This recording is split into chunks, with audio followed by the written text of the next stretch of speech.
অধ্যক্ষ মহোদয়, আমাৰ 16তম অসম বিধানসভাৰ এইখন প্ৰথম অধিৱেশন যোৱা 4 মে তাৰিখে অসমৰ জনসাধাৰণে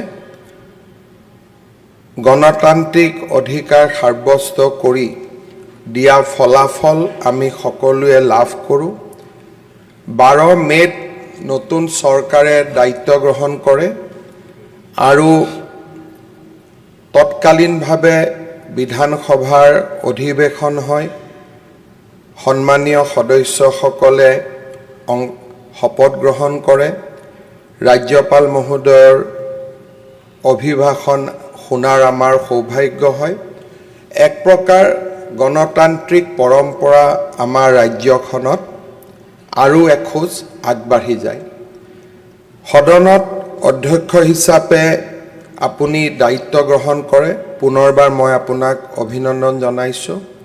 বিশেষকৈ মই সেইসকল বিধায়কক অভিনন্দন জনাব বিচাৰোঁ যিসকলে নতুনকৈ এই সদনলৈ আহিছে, বিশেষকৈ সদনৰ যুৱ বিধায়কসকলক যি দলৰে নহওক কিয় মই সকলোকে অভিনন্দন জনাইছোঁ আৰু পবিত্ৰ সদনলৈ আদৰণি জনাইছোঁ। আমাৰ গণতান্ত্ৰিক পৰম্পৰাত বিধানসভাই আটাইতকৈ গুৰুত্বপূৰ্ণ ভূমিকা গ্ৰহণ কৰে আৰু তাৰ বাবেই আমি বিধানসভাক গণতন্ত্ৰৰ মন্দিৰ হিচাপে আখ্যা দিওঁ।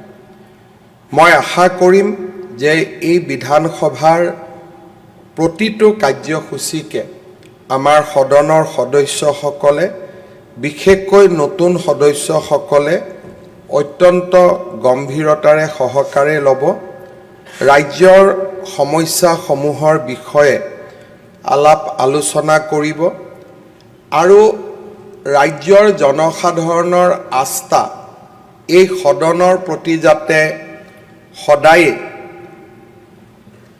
নিৰন্তৰভাৱে থাকিব পাৰে তাৰ বাবে আমি সকলোৱে প্ৰচেষ্টা কৰিব লাগিব। শাসকেই হওক বিৰোধীয়ে হওক, এই সদনত গ্ৰহণ কৰা ভূমিকাই ৰাজ্যৰ গণতন্ত্ৰক শক্তিশালী কৰে আৰু ৰাজ্যৰ জনসাধাৰণৰ আশা আকাংক্ষাক প্ৰতিফলিত কৰে।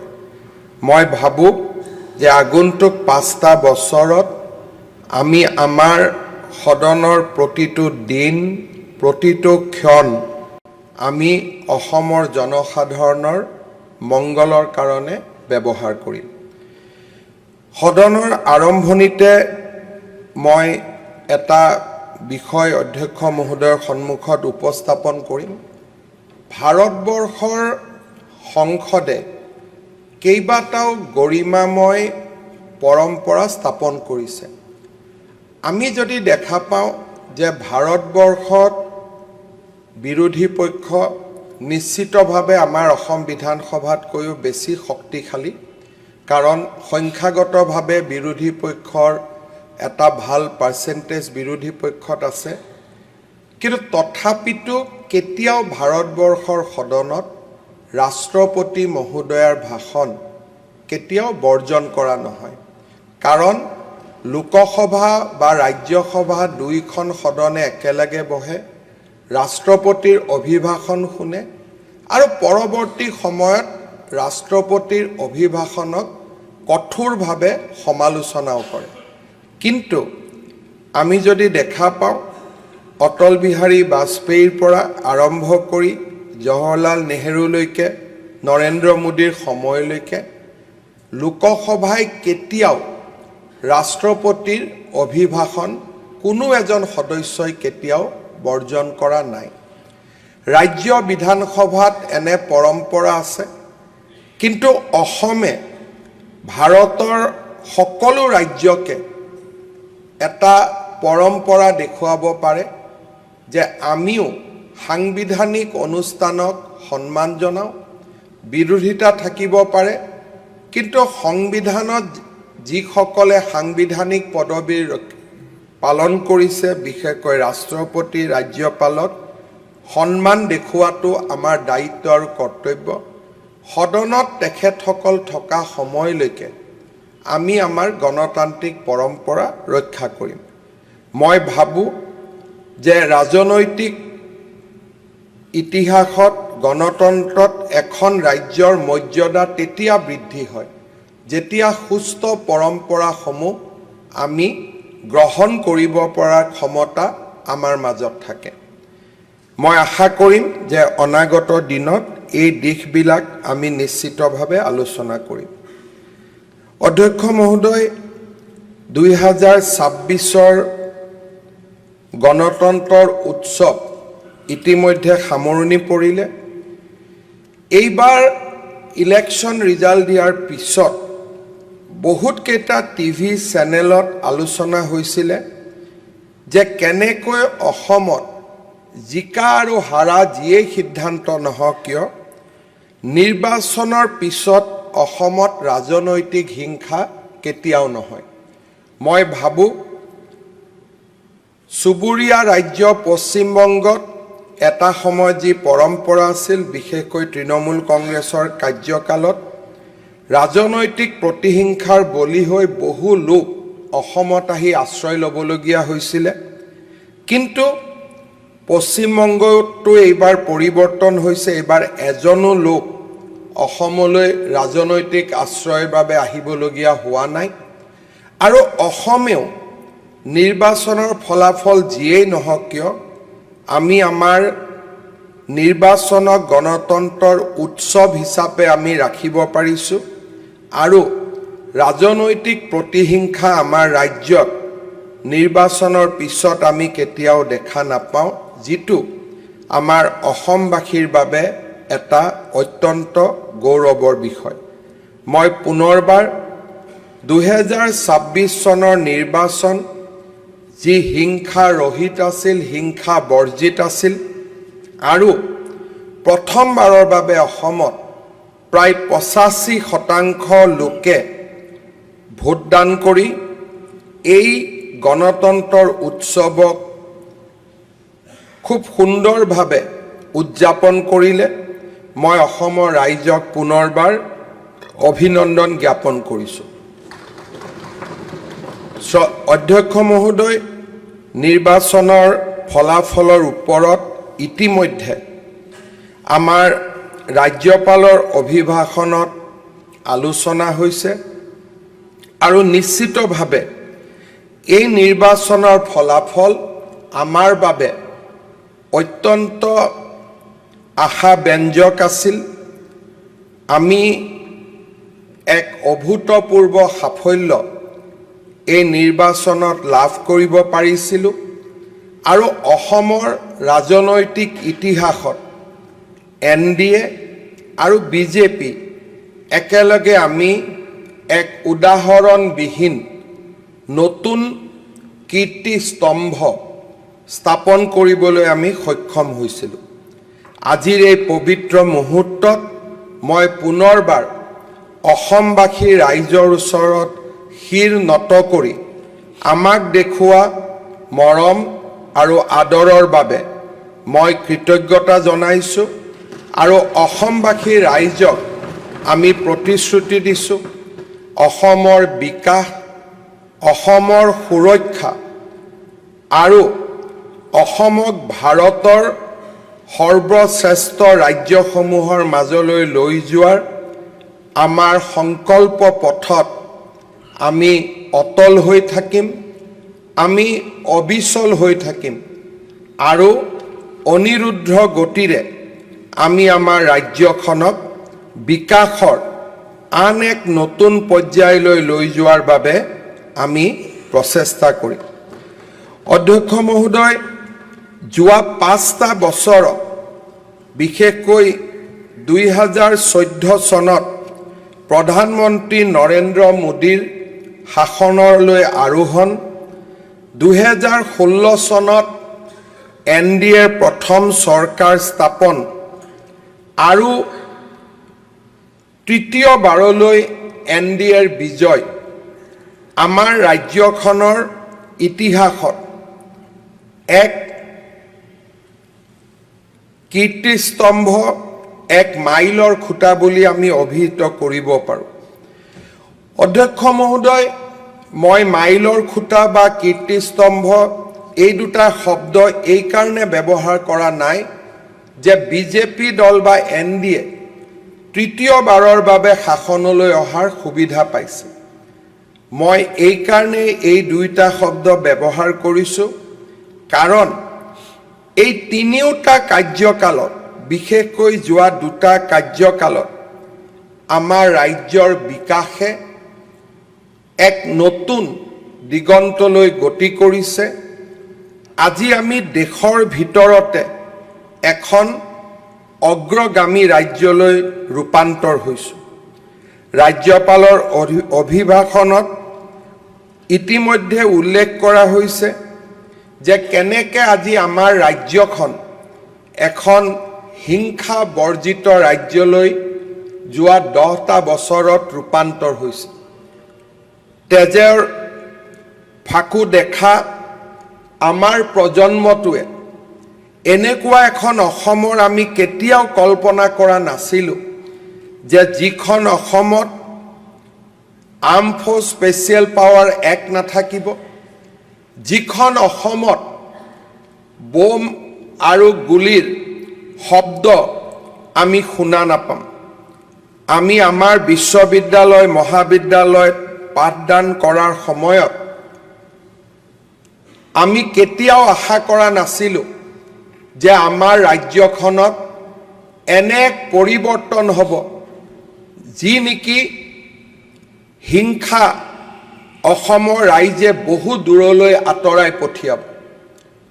অসমৰ কেইবাটাও সশস্ত্ৰ সংগ্ৰামৰ সৈতে জড়িত সংগঠনৰ সৈতে আলাপ আলোচনা কৰি ৰাজ্যৰ জনসাধাৰণৰ আশা আকাংক্ষাক সন্মান জনাই হাতত লোৱা ৰাজনৈতিক প্ৰচেষ্টাসমূহৰ বাবে আজি আমাৰ ৰাজ্যখন শান্তি আৰু সমৃদ্ধিত এক নতুন দ্বীপলৈ ৰূপান্তৰ হৈছে।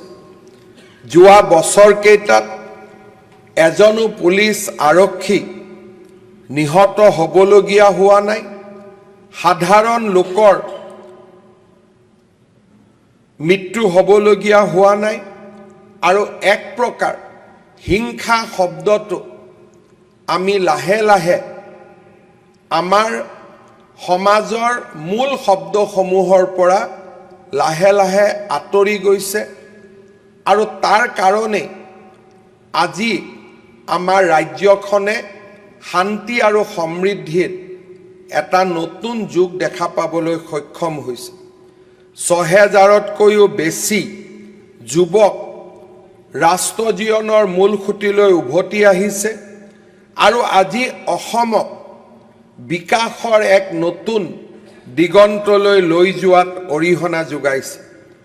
অসমৰ এই শান্তিৰ প্ৰচেষ্টা, এই শান্তিৰ কপৌজুৰি আমাৰ ৰাজ্যখনত যে কেতিয়াবা উৰিব, তাক আমাৰ প্ৰজন্মই কেতিয়াও চিন্তাও কৰিব পৰা নাছিল। আজি আমি অত্যন্ত গৌৰৱ অনুভৱ কৰোঁ যে অসমৰ নতুন প্ৰজন্মই আমি দেখা দিনবোৰ আজি দেখিবলগীয়া হোৱা নাই আৰু অসমৰ শান্তিৰ বাবে কেন্দ্ৰীয় চৰকাৰ, ৰাজ্য চৰকাৰৰ প্ৰচেষ্টাত আজি আমাৰ ৰাজ্যৰ নতুন প্ৰজন্ম হিংসাৰ পৰা কৌটি মাইল দূৰত অৱস্থান কৰিব পাৰিছে। ৰাজ্যত শিক্ষা, সংস্কৃতি, ক্ৰীড়া বিকাশৰ এক নতুন গংগা বৈ আহিছে। মই ভাৰতবৰ্ষৰ প্ৰধানমন্ত্ৰী নৰেন্দ্ৰ মোদী ডাঙৰীয়াক কৃতজ্ঞতা জনাম যে তেখেতৰ প্ৰচেষ্টাৰ বাবে আমাৰ ৰাষ্ট্ৰ জীৱনৰ মূল খুঁটিৰ পৰা আঁতৰি যোৱা যুৱকসকল ৰাষ্ট্ৰ জীৱনৰ মূল খুঁটিলৈ উভতি আহিছে। কেইবাখনো শান্তি চুক্তিৰ জৰিয়তে অসমৰ শান্তিৰ পৰিৱেশক স্থায়িত্ব দিয়াত প্ৰধানমন্ত্ৰী নৰেন্দ্ৰ মোদী ডাঙৰীয়াই অভূতপূৰ্ব বৰঙণি আগবঢ়াইছে। আজি কৃতজ্ঞ ৰাজ্যখনে প্ৰধানমন্ত্ৰী নৰেন্দ্ৰ মোদী ডাঙৰীয়াক আকৌ এবাৰ ধন্যবাদ আৰু কৃতজ্ঞতা জনাইছে। আমাৰ দেশৰ যশস্বী গৃহমন্ত্ৰী অমিত শ্বাহ ডাঙৰীয়াৰ প্ৰচেষ্টাক আমি সকলোৱে একেমুখে শলাগ লৈছোঁ। তেখেতৰ প্ৰতি আমি আমাৰ কৃতজ্ঞতা জ্ঞাপন কৰিছোঁ। এখন ৰাজ্যত যেতিয়া শান্তিৰ পৰিৱেশ আহে, স্বাভাৱিকভাৱে বিকাশ তাৰ লগত হাতত হাত ধৰি খোজ কাঢ়িবলৈ আৰম্ভ কৰে।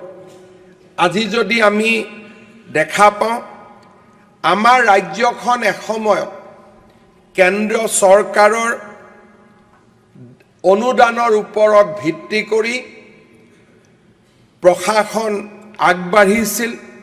ৰাজ্যৰ নিজৰ ৰাজহ একোৱেই নাছিল আৰু আনকি দৰমহাকেইটা দিবলৈও আমি কেন্দ্ৰীয় চৰকাৰৰ মুখলৈ চাই থাকিবলগীয়া হৈছিল। অধ্যক্ষ মহোদয়, মই অত্যন্ত গৌৰৱেৰে সৈতে ক'ব খোজোঁ যে যোৱা 5টা বছৰৰ প্ৰচেষ্টাই আমাৰ ৰাজ্যখনক এটা উন্নয়নৰ নতুন দিগন্তলৈ লৈ গ'ল। 2021-22 চনত যেতিয়া আমাৰ চৰকাৰ শাসনলৈ আহিছিল, অসমৰ জনমূৰি আয় বা ষ্টেট ডমেষ্টিক প্ৰডাক্ট 4 লাখ কোটি টকা আছিল।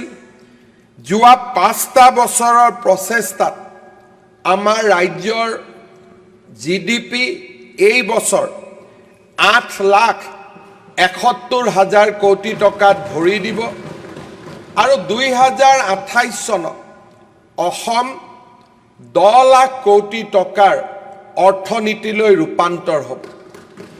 ই এক ভাবিব নোৱাৰা সফলতা। আমাৰ ৰাষ্ট্ৰৰ যিকেইখন ৰাজ্য 10 লাখ কোটি টকাৰ উপাৰ্জন কৰা বা GDP থকা যিকেইখন এক্সক্লুচিভ ৰাজ্য আছে, তাৰ ভিতৰত অসমো প্ৰৱেশ কৰিব। প্ৰধানমন্ত্ৰীৰ 5 ট্ৰিলিয়ন ইকনমিৰ যি সপোন, তাত আমাৰ ৰাজ্যখনেও স্থান পাব। অসমৰ অৰ্থনীতি কেতিয়াবা যে 10 লাখ কোটি টকাৰ হ'ব পাৰে, আমি কেতিয়াও কল্পনাও কৰিব পৰা নাছিলোঁ। আজি আমাৰ ৰাজ্যৰ বাবে গৌৰৱৰ বিষয় যে লাহে লাহে শান্তি স্থাপন হোৱাৰ লগে লগে আমি সমান্তৰালভাৱে বিকাশৰ কৰ্মযজ্ঞত আমি নিজকে নিয়োজন কৰিছোঁ, নিজকে সমৰ্পিত কৰিছোঁ আৰু ৰাজ্যৰ অৰ্থনীতিয়ে আজি আমাৰ ৰাজ্যখনৰ বহু সমস্যা দূৰীকৰণত সহায়ক হিচাপে থিয় দিছে। ৰাজ্যৰ দৰিদ্ৰতাৰ সীমাৰেখাৰ তলত থকা লোকসকল লাহে লাহে দৰিদ্ৰতাৰ সীমাৰেখাৰ পৰা বাহিৰলৈ ওলাই আহিছে আৰু আমাৰ ৰাজ্যত এটা ষ্ট্ৰং মিডল ক্লাছ আজি নিৰ্মাণ কৰিছে। যদি আমি দেখা পাওঁ, আমাৰ ৰাজ্যত প্ৰতি বছৰে দৰিদ্ৰতাৰ সীমাৰেখাৰ পৰা দৰিদ্ৰতাৰ সীমাৰেখাৰ তলত থকা লোকসকল দৰিদ্ৰতাৰ সীমাৰেখাৰ পৰা ওলাই আহিছে আৰু অকল নীতি আয়োগৰ সমীক্ষা মতেই ৰাজ্যৰ 35% জনসংখ্যা আজি দৰিদ্ৰতাৰ সীমাৰেখাৰ পৰা বাহিৰলৈ যাব পাৰিছে। ইয়াৰ অৰ্থ এটাই যে আজি আমাৰ ৰাজ্যত এটা শক্তিশালী মিডল ক্লাছ লাহে লাহে নিৰ্মাণ হ'ব ধৰিছে। দুখীয়া লোকৰ সংখ্যা নাটকীয়ভাৱে কমি আহিছে আৰু এখন ৰাজ্যত যেতিয়া এটা সুদৃঢ় আৰু ষ্ট্ৰং মিডল ক্লাছ নিৰ্মাণ হয়, তাৰ পৰাই শিক্ষিত যুৱক যুৱতী, বৈজ্ঞানিক, ডক্টৰ, অভিযন্তা আৰু ৰাজ্যৰ জনতাক নেতৃত্ব ল'ব পৰা এছাম গৌৰৱী লোকৰো স্বাভাৱিকভাৱে সৃষ্টি হয়। মই আশা কৰোঁ অহা 5 বছৰত আমাৰ ৰাজ্যত দৰিদ্ৰতাৰ সীমাৰেখাৰ তলত থকা লোকৰ সংখ্যা 2 বা 3% হ্ৰাস পাব। আজিৰ দিনত 17% লোক দৰিদ্ৰতাৰ সীমাৰেখাৰ তললৈ আহিছে, যি এসময়ত এৰাউণ্ড 40% আছিল।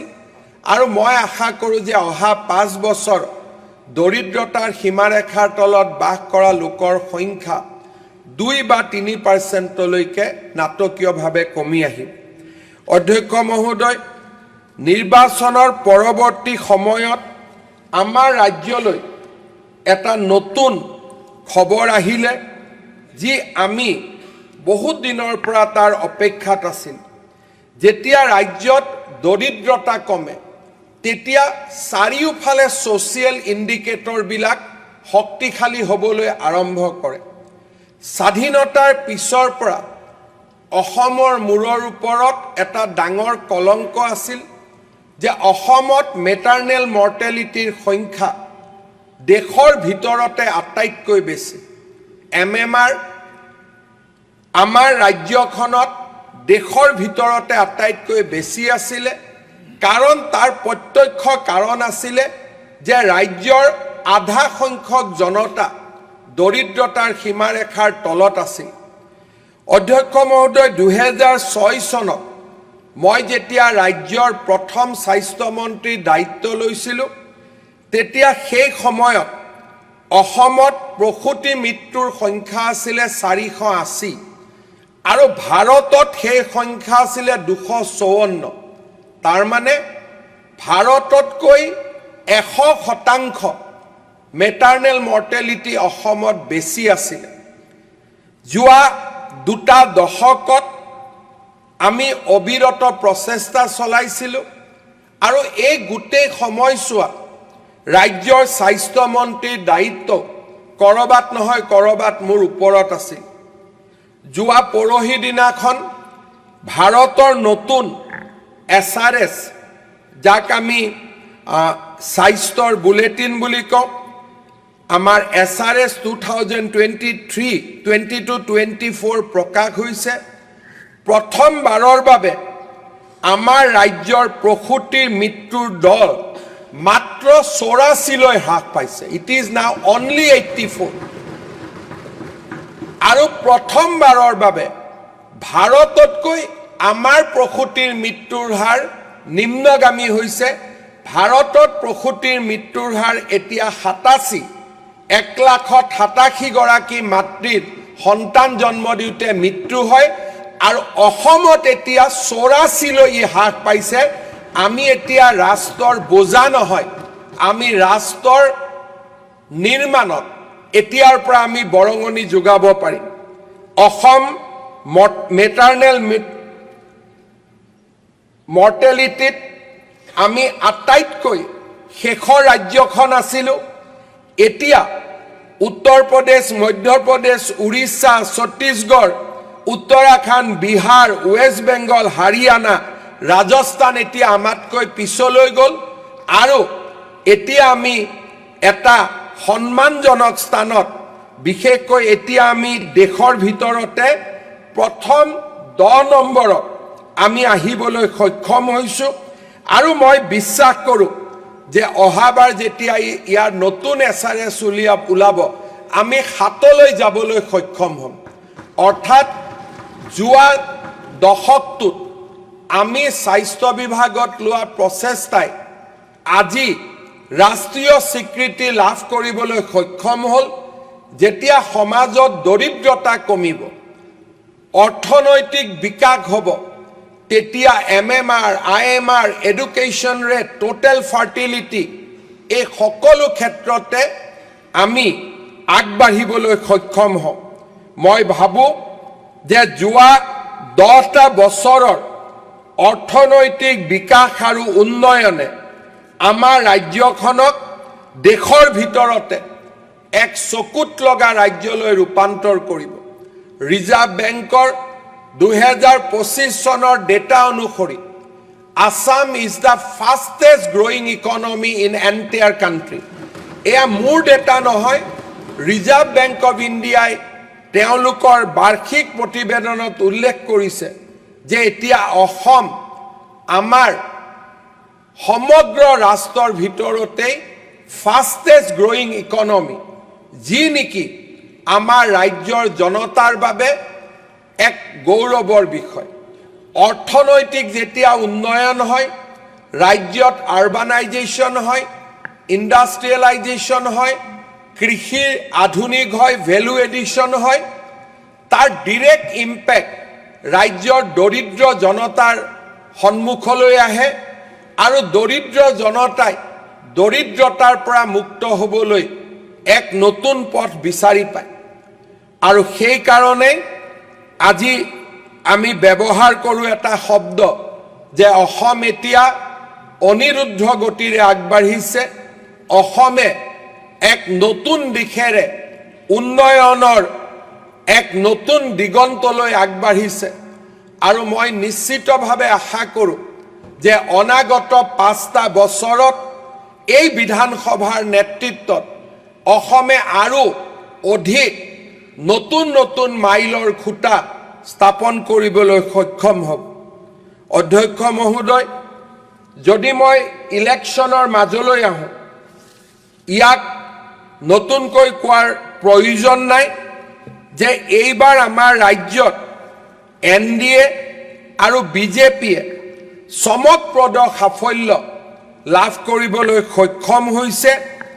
তাৰ একমাত্ৰ কাৰণেই হ'ল যে অসমৰ জনতাই বিকাশ আৰু উন্নয়নৰ যি প্ৰচেষ্টা, শান্তিৰ যি প্ৰচেষ্টা, অসমক ভাৰতৰ ভিতৰতে এখন শক্তিশালী ৰাজ্য কৰাৰ যি প্ৰচেষ্টা, তাক সমৰ্থন দিছে, তাক আশীৰ্বাদ দিছে।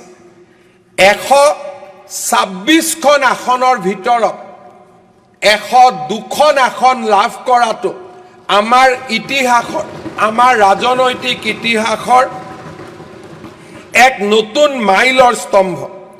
অধ্যক্ষ মহোদয়, আপুনি জানি অত্যন্ত আনন্দিত হ'ব যে ই অকল সিটৰ সংখ্যা বৃদ্ধি হোৱা নাই, অকল মাত্ৰ সিট নহয়, আমাৰ NDA বা BJP অকল সিট নহয়, ভোটৰ ক্ষেত্ৰতো আজি আমি সমানে আগুৱাই গৈছোঁ। আৰু আমি both in seat and in absolute number of votes আজি আমি দুইটাতে আমি আগবাঢ়ি যাব পাৰিছোঁ। আজি যদি আমি দেখা পাওঁ যে এইবাৰ BJPয়ে অকলে 82 লাখ ভোট পাবলৈ সক্ষম হৈছে।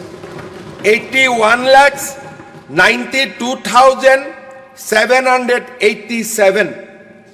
AGP দল আমাৰ সহযোগী আছিলে, AGP দলে 14 লাখ আৰু BPF দল আমাৰ সহযোগী আছিলে, BPF দলে 8 লাখ ভোট পাবলৈ সক্ষম হৈছিলে। অৰ্থাৎ আমি যদি আমাৰ তিনিওটা দলৰ ভোট যদি আমি যোগ কৰোঁ, তেতিয়াহ'লে প্ৰথমবাৰৰ বাবে 1 কোটি ভোট আমি লাভ কৰিবলৈ সক্ষম হৈছোঁ। 2021 চনত আমাৰ দলে বা আমি একেলগে 85 লাখ ভোট আমি লাভ কৰিবলৈ সক্ষম হৈছিলোঁ। 2026 চনৰ নিৰ্বাচন খালি সিটৰ জয় নহয়, 15 লাখ নতুনকৈ ৰাইজে আমাৰ ভাৰতীয় জনতা পাৰ্টি, AGP আৰু BPFৰ ওপৰত আস্থা পোষণ কৰিছে। প্ৰথমবাৰৰ বাবে আমাৰ তিনিওটা দলে লগ লাগি আমি 50%, 50% ভোট প্ৰায় পাবলৈ সক্ষম হৈছোঁ। তাৰ মানে এতিয়া আমাক কোনোবাই ক'ব নোৱাৰে যে আমি সিটত জিকিছোঁ, আমি ভোটত জিকা নাই। আমি ৰাজ্যৰ শাসনলৈ উভতি আহিছোঁ, 50% জনতাৰ আশীৰ্বাদ লৈ আৰু 102টা সিট লৈ যেটো অসমৰ ৰাজনৈতিক ইতিহাসৰ বাবে এক নতুন মাইলৰ খুঁটা।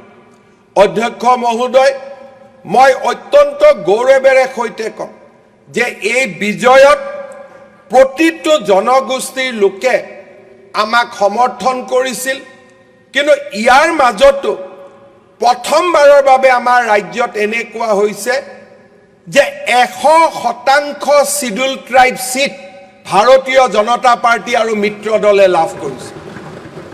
যিমান শিডিউল ট্ৰাইব সিট ৰিজাৰ্ভ আছে, প্ৰত্যেকটো ৰিজাৰ্ভ সিট আমাৰ ভাৰতীয় জনতা পাৰ্টি আৰু মিত্ৰ গোষ্ঠীয়ে লাভ কৰিছে। তাৰ মানে ইয়াকে বুজায় যে আমাৰ যেটো ডেভেলপমেন্টৰ প্ল্যাঙ্ক আছিলে, আমাৰ যেটো বিকাশৰ কৰ্মযোগ্য আছিলে, ই ইনক্লুসিভ আছিলে।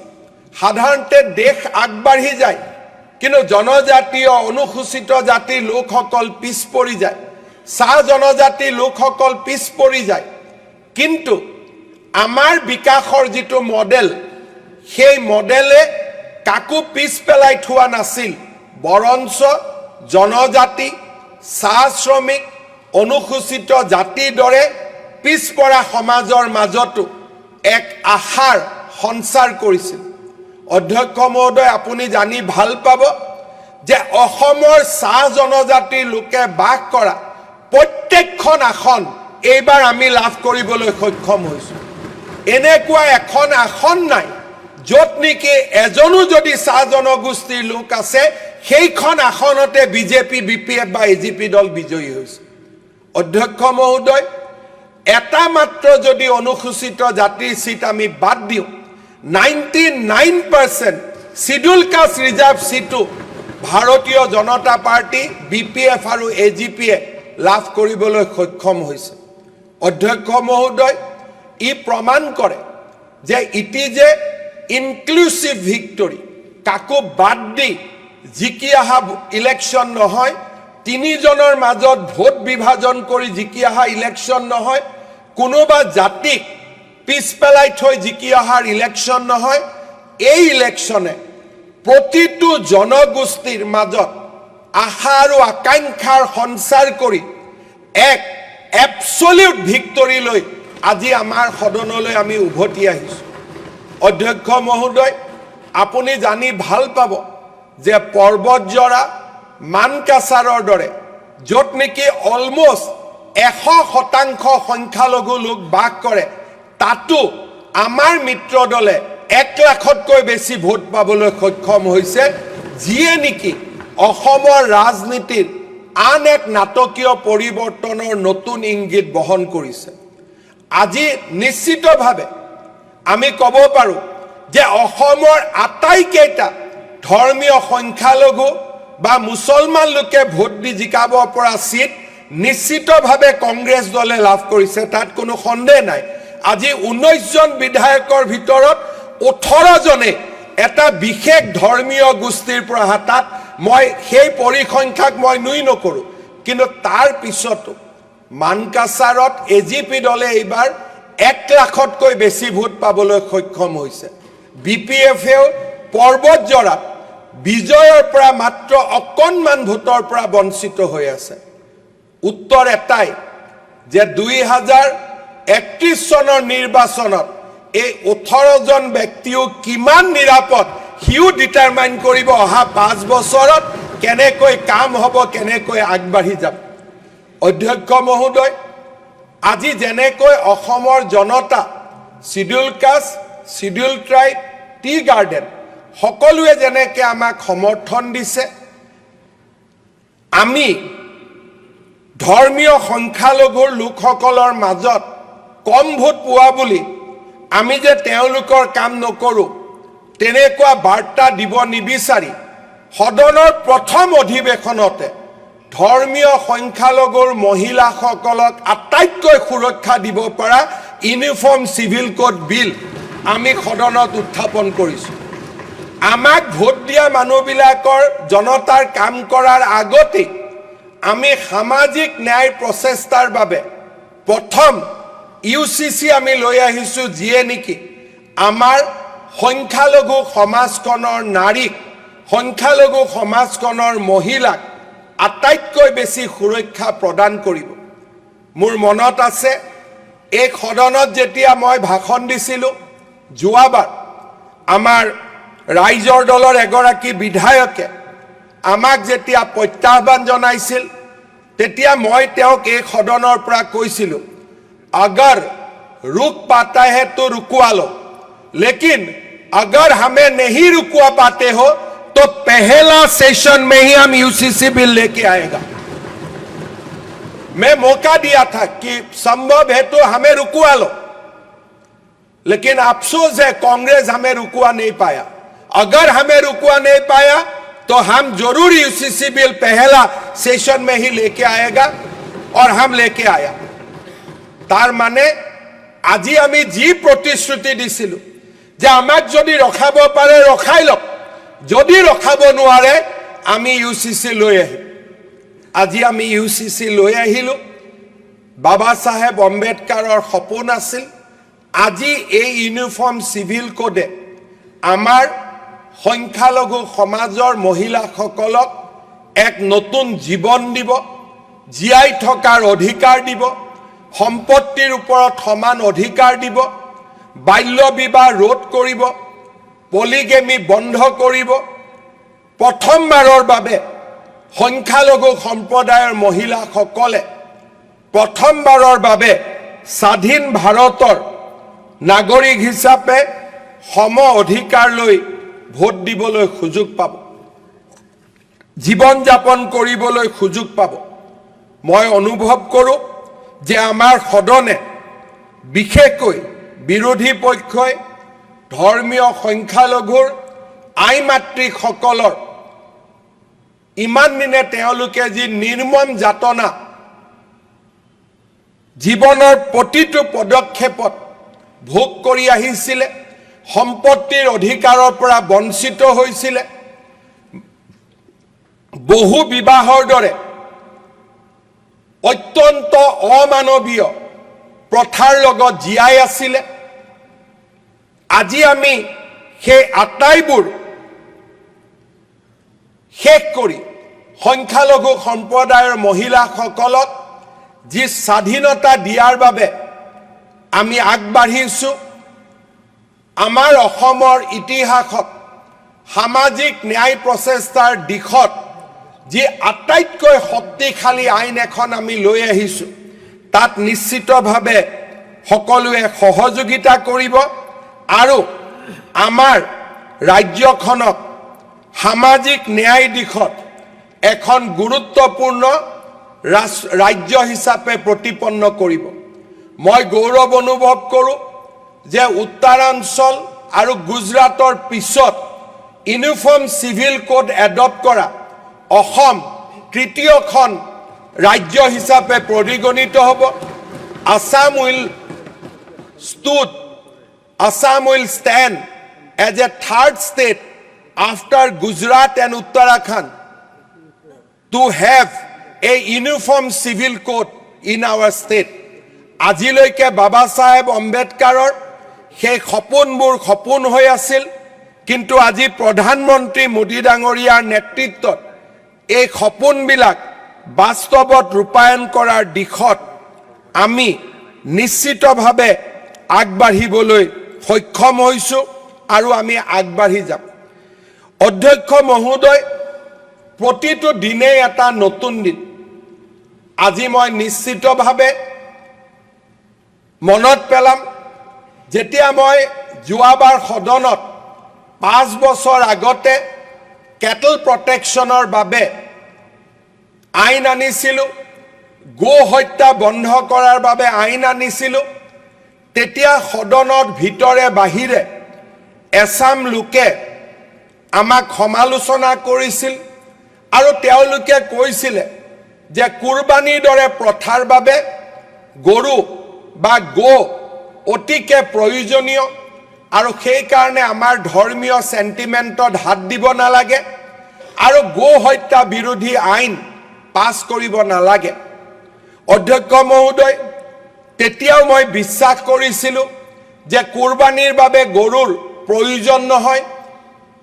কোনো ধৰণৰ ধৰ্মীয় গ্ৰন্থত কুৰবানী অকল গৰুৰে দিব পাৰি তাক ক'তো লিখা নাই। আৰু নিশ্চিতভাৱে এটা দিন আহিব যিটো দিনত অসমৰ ধৰ্মীয় সংখ্যালঘু লোকেও হিন্দু মানুহৰ ধৰ্মীয় চেতনাক সন্মান জনাই গৰুক কুৰবানী দিয়াৰ পৰা বিৰত থাকিব।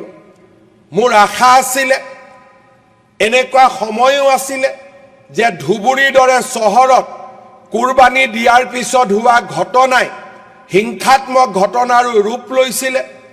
কিন্তু অধ্যক্ষ মহোদয়, মই আজি সদনত অত্যন্ত গৌৰৱেৰে সৈতে ক'ব বিচাৰোঁ যে সময় আৰু সমাজৰ পৰিৱৰ্তনৰ লগে লগে হিন্দু ধৰ্মৰ ধৰ্মীয় চেতনাক সন্মান জনাই এইবাৰ অসমৰ প্ৰায়বোৰ মুছলমান সম্প্ৰদায়ৰ ৰাইজে গৰুক কুৰবানী হিচাপে আগ নবঢ়াবলৈ সিদ্ধান্ত গ্ৰহণ কৰিছে, যি নিশ্চিতভাৱে আমাৰ ৰাজ্যৰ সমন্বয়ৰ বাবে এটা অত্যন্ত শুভ ইংগিত।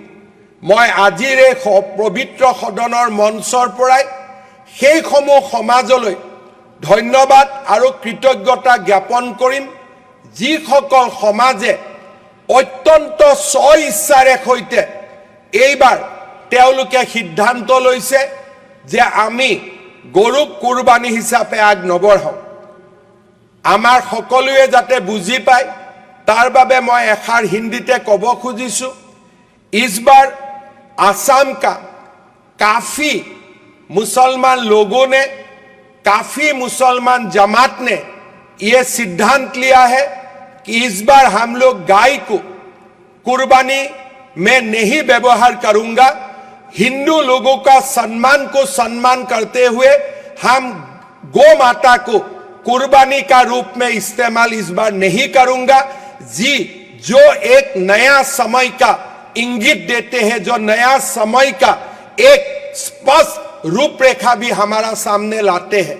मैं असम का मुसलमान समाज को यही मन से धन्यवाद देता हूं कि आप लोगों ने अगर ये सिद्धांत क्रियान्वित किया तो ये सिद्धांत असम का हिंदू लोगों को स्वाभाविक रूप से बहुत ही प्रभावित करेगा और असम में हम एक साथ रहने का जो एक हमारा हमेशा हिस्सा है, इस हिस्सा को डेफिनेटली और आगे लेके जाएगा।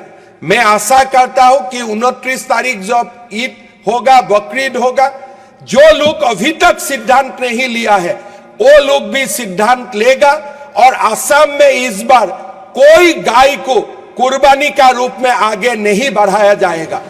मैं आशा करूं যে যিসকল ৰাইজে এতিয়াও সিদ্ধান্ত লোৱা নাই তেওঁলোককো মই আহ্বান জনাম যে বাকি ৰাইজৰ পৰা আপোনালোকে অনুপ্ৰেৰণা লওক আৰু এইবাৰ আমাৰ হিন্দু সনাতন লোকৰ ধৰ্মীয় চেতনাৰ প্ৰতি সন্মান জনাই গৰুক কুৰবানী হিচাপে আপোনালোকে ব্যৱহাৰ নকৰিব, যি ইতিমধ্যে বহু কেইখন ৰাইজে সিদ্ধান্ত লৈছে।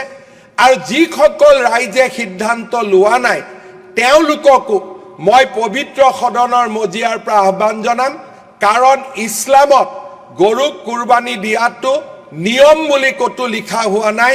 যেতিয়া বিকল্প আছে, বিকল্প যদি আমাৰ সন্মুখত থাকে তেতিয়াহ'লে নিশ্চিতভাৱে হিন্দু মানুহৰ চেতনাক আপোনালোকে সন্মান জনালে আগলৈ আমি ৰাজ্যখনৰ বহু পৰিৱেশৰ পৰা বহুত কণ্টকময় বা বহুত অবিশ্বাসৰ পৰিৱেশৰ পৰা আমি নিজকে আঁতৰাই ৰাখিবলৈ সক্ষম হ'ম।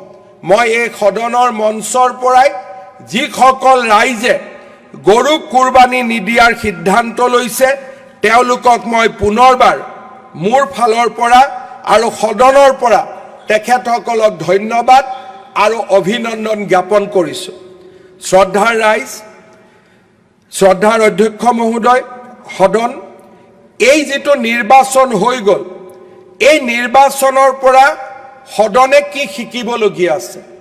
ডেফিনেটলি আমি যদি ইলেকশ্যনৰ পৰা আমি যদি শিক্ষা নলওঁ, ইলেকশ্যনৰ পৰা যদি আমি নিশিকোঁ, তেতিয়াহ'লে নিশ্চিতভাৱে অনাগত দিনত আমি ৰাইজক সেৱা কৰিবলৈ সক্ষম নহওঁ।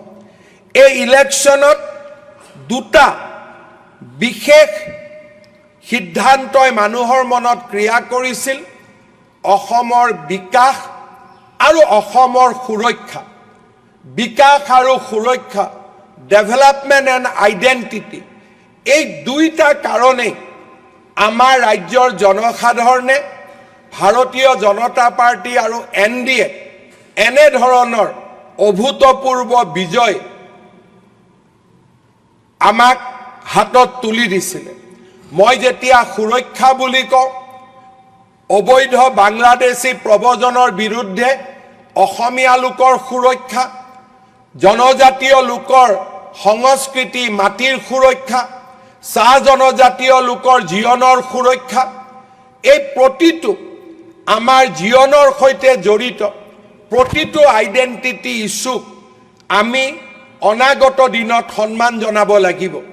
আমাৰ বিধানসভাই অসমক অবৈধ প্ৰব্ৰজনৰ পৰা আমি কেনেকৈ ৰক্ষা কৰিব পাৰোঁ, ইলিগেল ইমিগ্ৰেণ্টছ এক্সপালছন এক্ট তাক ব্যৱহাৰ কৰি আমি কেনেকৈ অসমত থকা বাংলাদেশী চিটিজেনক আমি কেনেকৈ ঘূৰাই পঠাব পাৰোঁ আৰু অসমৰ কৃষ্টি সংস্কৃতি সুৰক্ষা আমি কেনেকৈ সুৰক্ষিত কৰিব পাৰোঁ, তাৰ বাবে অহা 5টা বছৰত আমি নিজকে আকৌ এবাৰ উৎসৰ্গা কৰিব লাগিব।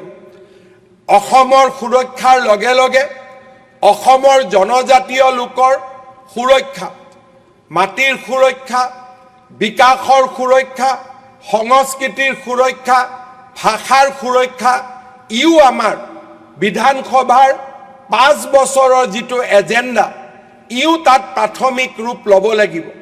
অসমৰ চাহ জনজাতি লোকৰ অৰ্থনৈতিক জীৱনৰ সুৰক্ষা, তেখেতসকলৰ সংস্কৃতিৰ সুৰক্ষা, তেখেতসকলৰ বিকাশৰ অধিকাৰ, ইও 5টা বছৰত আমাৰ বিধানসভাৰ এক মূল এজেণ্ডা নিশ্চিতভাৱে হ'ব লাগিব।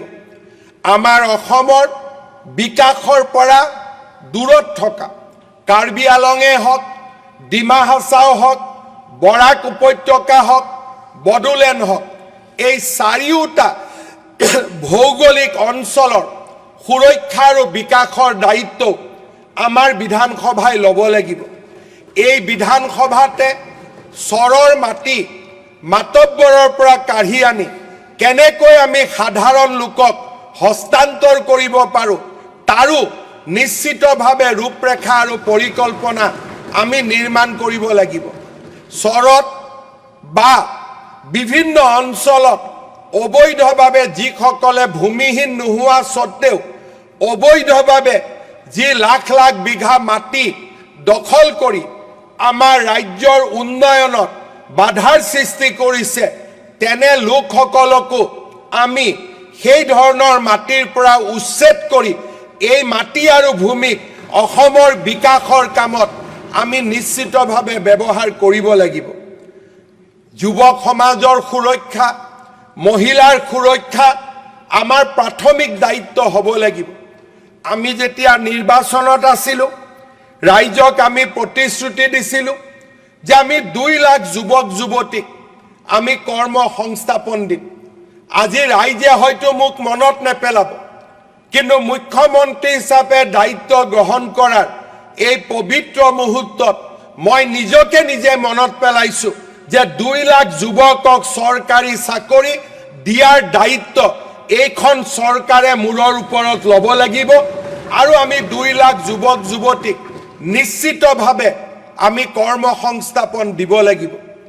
2 লাখ যুৱক যুৱতীক চৰকাৰী কৰ্ম সংস্থাপন দিয়াৰ সমান্তৰালভাৱে কৃষি অৰ্থনীতিৰ বিকাশৰ জৰিয়তে বিভিন্ন ধৰণৰ অসমৰ সম্পদৰ উপযুক্ত ব্যৱহাৰ কৰি আমি এনে এছাম যুৱকক নিৰ্মাণ কৰিব লাগিব যোনে নিজে চৰকাৰী চাকৰি নকৰে, কিন্তু আন 10জনক চৰকাৰী চাকৰি পৰিৱৰ্তে আন 10 জনক কৰ্মসংস্থাপন দিব পৰা ক্ষমতা আহৰণ কৰা এক শক্তিশালী যুৱ প্ৰজন্মকো আমি নিৰ্মাণ কৰিব লাগিব।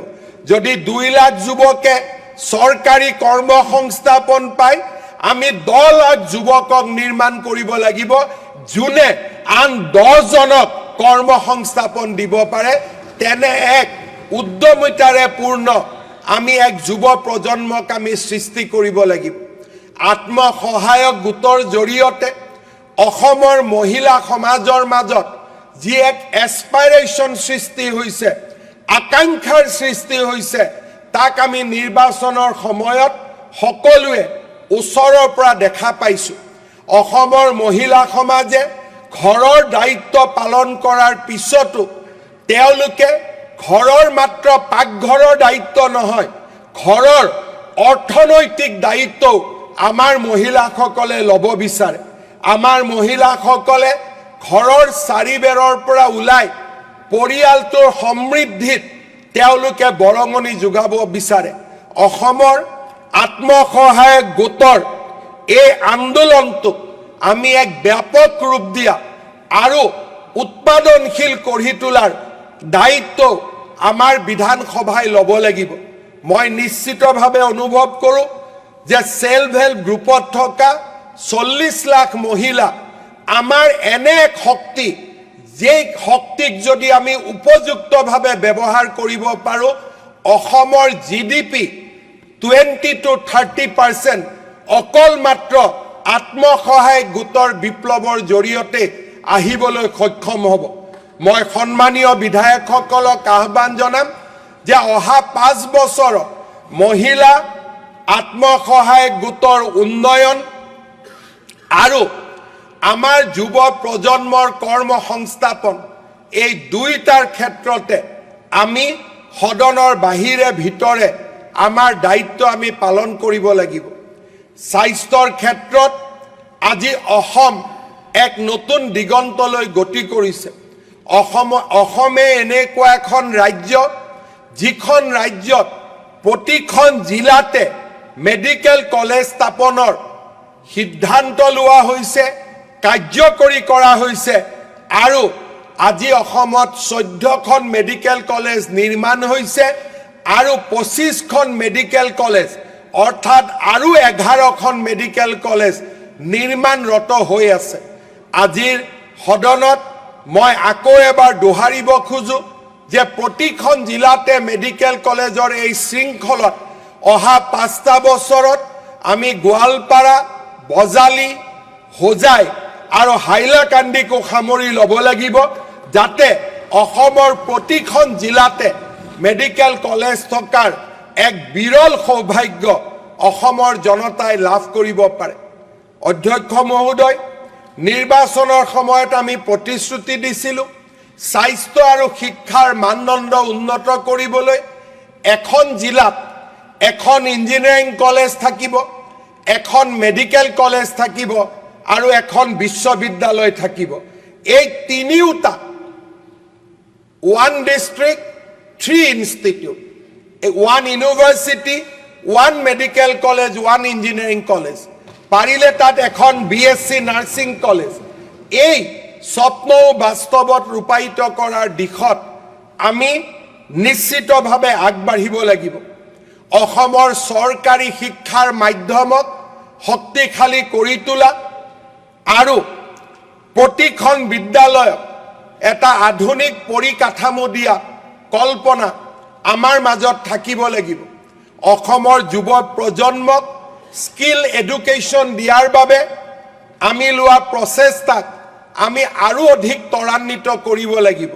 ইয়াৰ সমান্তৰালভাৱে বিদেশী ভাষাৰ জ্ঞান আহৰণ কৰি বিশ্বৰ ডাঙৰ ডাঙৰ অৰ্থনীতিলৈও অসমৰ যুৱকৰ কৰ্মসংস্থাপন বিচাৰি উলিয়াবৰ বাবে আমি বিদেশী ভাষাৰ জ্ঞানৰ ওপৰতো বিদ্যালয় মহাবিদ্যালয় পৰ্যায়ৰ পৰাই আমি নিশ্চিতভাৱে কাম কৰিব লাগিব। অসমৰ চাহে বিশ্বৰ বজাৰত আকৌ যাতে আমাৰ মাৰ্কেট শ্বেয়াৰ আমি উভতাই আনিব পাৰোঁ, তাৰ কাৰণে আমি প্ৰচেষ্টা কৰিব লাগিব। সদনত মাজে মাজে বিধায়কসকলে উল্লেখ কৰে যে চাহ শ্ৰমিকৰ দৰমহা বৃদ্ধি কৰিব লাগে। দৰমহা তেতিয়া মালিকসকলে দিব পাৰিব যেতিয়া আমাৰ চাহে নতুন নতুন বজাৰ দখল কৰিব পাৰিব। সেইবাবে আজি প্ৰথমবাৰৰ বাবে আমি চাহ শ্ৰমিকৰ দৰমহা প্ৰায় 300 টকালৈকে লৈ গ'লো। আমাৰ দায়িত্ব থাকিব যে আমাৰ চৰকাৰৰ কাৰ্যকালত ইয়াক যাতে আমি 450 টকালৈকে লৈ যাব পাৰোঁ। কিন্তু তাৰ বাবে প্ৰথম প্ৰচেষ্টা হ'ব লাগিব অসমৰ চাহ শিল্পই যাতে বিশ্বৰ বজাৰ দখল কৰিব পাৰে। অৰ্থাৎ অনাগত 5টা বছৰত অসমৰ বিকাশৰ বাবে আমি নিজকে নিয়োজিত কৰিব লাগিব। অসমৰ চাহ, অসমৰ কৃষি খণ্ডক আৰু কুটিৰ শিল্পক আমি আধুনিক কৰি গঢ়ি তুলিব লাগিব। ৰাজ্যৰ আধুনিকতাৰ উদ্যোগীকৰণৰ এক নতুন উদাহৰণ হিচাপে জাগিৰোডৰ নিৰ্মীয়মান টাটাৰ ছেমি কণ্ডাক্টৰে আজি সমগ্ৰ বিশ্বৰ দৃষ্টি আকৰ্ষণ কৰিব পাৰিছে। টাটা ছেমি কণ্ডাক্টৰৰ সমান নামৰূপত নিৰ্মাণ আৰম্ভ হোৱা ফাৰ্টিলাইজাৰ মেনুফেকচাৰিং ইউনিট আৰু চাপৰত হ'বলগীয়া 3200 মেগাৱাটছৰ থাৰ্মেল পাৱাৰ প্ৰজেক্টে অসমত মেনুফেকচাৰিঙৰ ক্ষেত্ৰতো এটা শক্তিশালী নাম হিচাপে আজি নিশ্চিতভাৱে লৈ যাব। নুমলীগড় ৰিফাইনেৰীৰ এক্সপানশ্যন আৰু এই ডাঙৰ ডাঙৰ প্ৰকল্পসমূহে অসমৰ অৰ্থনীতিত ইতিবাচক ৰূপ দিব। বিধায়কসকলক নিশ্চিতভাৱে মই আহ্বান জনাম যে একাংশ লোকে উদ্যোগীকৰণৰ ওপৰত কেইজনমান পুঁজিপতিৰ নাম লৈ উদ্যোগীকৰণৰ ওপৰত এটা নিগেটিভ ঋণাত্মক বাতাবৰণ সৃষ্টি কৰিব বিচাৰে। কিন্তু আমি সকলোৱে মনত পেলাব লাগিব যে অসমত যদি আমি উদ্যোগ নকৰোঁ, অসমৰ লাখ লাখ যুৱকে সাব হিউমেন ষ্টেণ্ডাৰ্ডত অন্ধ্ৰপ্ৰদেশত কাম কৰিব, কেৰালাত কাম কৰিব, কৰ্ণাটকত কাম কৰিব আৰু মৃত্যুৰ সময়ত তেওঁলোকৰ মৃত দেহটো দেউতাক মাকে দেখা নাপায়। তেনেকুৱা পৰিস্থিতি আমি কেতিয়াও মানি ল'ব নোৱাৰোঁ। আমি এনেকুৱা এখন সমাজৰ নিৰ্মাণ কৰিব লাগিব যিখন সমাজই এজন যুৱককো বাহিৰত কাম কৰিবৰ কাৰণে নপঠায় আৰু অসমৰ উদ্যোগীকৰণৰ আন্দোলনে এই গোটেই যুৱক সমাজক অসমলৈ উভতাই আনিব। তেনে আমি সাহসী পথেৰে আগবাঢ়িব লাগিব। মই অধ্যক্ষ মহোদয় নিশ্চিতভাৱে বুজি পাওঁ যেতিয়া সমাজত পৰিৱৰ্তনৰ কাৰণে চেষ্টা কৰা যায়, স্থিতাৱস্থাক যিসকলে ভাল পায় তেওঁলোকে তাত প্ৰতিবাদ কৰে। যেতিয়া আমাৰ বিমানবন্দৰ আমি যেতিয়া প্ৰাইভেটাইজ কৰিছিলোঁ তেতিয়া বহু লোকে আমাক সমালোচনা কৰিছিল। কিন্তু আজি অসমৰ গুৱাহাটী বিমানবন্দৰে আধুনিক অসমৰ চিনাকিলৈ ৰূপান্তৰ হৈছে আৰু বাহিৰলৈ গ'লে গুৱাহাটী বিমানবন্দৰৰ কথা কৈ মানুহে অসমীয়াক শ্ৰদ্ধাৰে নতুনকৈ চাবলৈ শিকিছে। গুৱাহাটীলৈ যোনে আহে নামাৰ লগে লগে গুৱাহাটী বিমানবন্দৰৰ সৌন্দৰ্য দেখি চমক খাই উঠে আৰু অসমীয়াক এক আধুনিক জাতি হিচাপে স্বীকৃতি দিবলৈ বাধ্য হয়। স্থিতাৱস্থাৰ বিৰুদ্ধে আৰু ৰাইজৰ কল্যাণৰ বাবে কাম কৰাৰ সাহস এই বিধানসভাৰ থাকিব লাগিব। যেতিয়া উৰণীয়া সেতু নিৰ্মাণ হয় তাক বিৰোধিতা কৰা যায়, কিন্তু আমি জানিব লাগিব যে উৰণীয়া সেতু নিৰ্মাণ হোৱাৰ লগে লগে ৰাইজে আশীৰ্বাদ দিয়া আৰম্ভ কৰে। কেৱল মাত্ৰ যোৰহাটৰ উৰণীয়া সেতুখনক বিৰোধিতা কৰাৰ কাৰণে আজি অসমৰ শক্তিশালী নেতা এজন যোৰহাটত অত্যন্ত লজ্জাজনকভাৱে হাৰিবলগীয়া হৈছে। কাৰণ এটাই, যদি এজন ৰাজনৈতিক নেতাই কাজিৰঙাৰ এলিভেটেড কৰিডৰক সমালোচনা কৰে, গোলাঘাট আৰু গহপুৰৰ মাজৰ টানেলক সমালোচনা কৰে, নিজৰ সমষ্টিৰ নিৰ্মীয়মান উৰণীয়া সেতু যিয়ে লাখ লাখ ৰাইজক পৰিবহণৰ অসুবিধাৰ পৰা দূৰ কৰিব, তাক যদি সমালোচনা কৰিব খোজে, অসমৰ ৰাইজ ৰাজনৈতিকভাৱে ইমান সচেতন, ৰাইজে লগে লগে বুজি পায় যে এই নেতাজনে নিজে দিল্লীত থাকিব খোজে কিন্তু আমাক মান্ধাতা যুগলৈ লৈ যাব খোজে। এই পাৰ্থক্য আজি অসমৰ ৰাইজে বুজি পোৱা হৈছে। অসমৰ ৰাইজক এতিয়া অজ্ঞানতাৰ অন্ধকাৰত ৰখাৰ যিটো পৰিৱেশ, সেই পৰিৱেশ এতিয়া উকলি গৈছে। এই ইলেকশ্যনৰ মেণ্ডেটে, এই ইলেকশ্যনৰ যি ফলাফল, এই ফলাফলে স্পষ্টভাৱে প্ৰমাণ কৰিছে যে অসমৰ ৰাইজে কোনো উদ্যোগপতিক বেয়া নাপায়। অসমৰ ৰাইজে তাকেই ভাল পায় যোনেই নেকি অসমৰ বিকাশত বৰঙণি বিচাৰি দিব খোজে। অসমৰ ৰাইজে উদ্যোগীকৰণ বিচাৰে, অসমৰ ৰাইজে অৰ্থনৈতিক উন্নতি বিচাৰে, অসমৰ ৰাইজে বাহিৰত কাম কৰা লাখ লাখ যুৱক যুৱতীক অসমলৈ মৰ্যাদা সহকাৰে উভতাই আনিব খোজে। অন্ধকাৰৰ কলীয়া ডাৱৰৰ পৰা আমাৰ ৰাজ্যৰ জনতাই এতিয়া বিকাশমুখী সুৰুজৰ পথেৰে যাব বিচাৰে আৰু এই ইলেকশ্যনৰ ভাৰ্ডিক্টেই আছিলে ডেভেলপমেণ্টৰ ভাৰ্ডিক্ট, বিকাশৰ ভাৰ্ডিক্ট। অধ্যক্ষ মহোদয়, নিৰ্বাচনৰ কথা কোৱাৰ প্ৰাক মুহূৰ্তত এই সদনে অহা 5টা বছৰত শিকিবলগীয়া আৰু 2টা কথা মই এই সদনত নিশ্চিতভাৱে উল্লেখ কৰিম। অধ্যক্ষ মহোদয়, এই ইলেকশ্যনে এটা কথা স্পষ্টভাৱে প্ৰমাণ কৰিলে যে পাৰ্চনেল এটেক আৰু সমালোচনাক অসমৰ ৰাইজে কেতিয়াও সমৰ্থন নকৰে। এই 5টা বছৰত বিধানসভাৰ বাহিৰতে হওক বা বিধানসভাৰ ভিতৰতে হওক এটা বিশেষ ৰাজনৈতিক দলে কল্পনা কৰিছিল যে মুখ্যমন্ত্ৰীৰ পৰিয়ালক আক্ৰমণ কৰিলে আমি নিৰ্বাচনত জিকিব পাৰোঁ। এটা সময়ত তেওঁলোক ইমানলৈকে গৈছিল যে মুখ্যমন্ত্ৰীৰ পৰিয়ালৰ পত্নীৰ 3খন ৰাষ্ট্ৰৰ ডুপ্লিকেট পাছপোৰ্ট বনাই ৰাজ্যৰ জনসাধাৰণক বিপথে পৰিচালিত কৰাৰো চেষ্টা কৰিছিল। অসমৰ ৰাইজে সিদ্ধান্ত কি দিলে যে আমি অসমৰ ডেভেলপমেণ্ট বিচাৰোঁ, আমি অসমৰ বিকাশ বিচাৰোঁ, আমি কাৰো ব্যক্তিগত পৰিয়াল ভিত্তিক আক্ৰমণ অসমৰ ৰাইজে নিবিচাৰে। আজি 5টা বছৰত সদনৰ ভিতৰে বাহিৰে এজেণ্ডাই আছিল যে মুখ্যমন্ত্ৰীৰ পত্নী পৰিয়ালক আক্ৰমণ কৰা। এজন বিধায়কৰ ঘৰৰ পৰা, অধ্যক্ষ মহোদয় তেওঁ সদনতো আছে, তেওঁৰ ঘৰৰ বাহিৰৰ পৰা 2 ট্ৰাক আমি লিফলেটেই উদ্ধাৰ কৰিছিলোঁ য'ত নেকি মোৰ পৰিয়ালৰ বিৰুদ্ধে অকথ্য কথাৰে তাত লিখা হৈছিল। দুখন ট্ৰাক, আৰু তাত মই নাম ক'ব খোজা নাই, ইয়াত বহি আছে নিজেও বুজি পাইছে যে 2খন ট্ৰাকত অকল লিফলেটেই বনাই লোৱা হৈছে। মই যেতিয়া তেওঁক সুধিছিলোঁ বাবা এইবোৰ কিয় বনাইছিল, তেতিয়া তেওঁ কৈছিল মই বনোৱা নাই, মোক বনাই দিছিলে। কোনে বনাই দিছিলে নেতাজনৰ নামটো আমি সকলোৱে জানো, কোৱাৰ কোনো প্ৰয়োজন নাই। মোক পৰহি দিনা স্বীকাৰো কৰিছে যে লিফলেট মই বনোৱা নাছিলোঁ, দাদা মোক অমুকে বনাই দিছিলে, মই নামটো ক'ব খোজা নাই কাৰ নাম কৈছিলে। অৰ্থাৎ তেওঁলোকৰ ৰাজনীতি ক'ত আছে?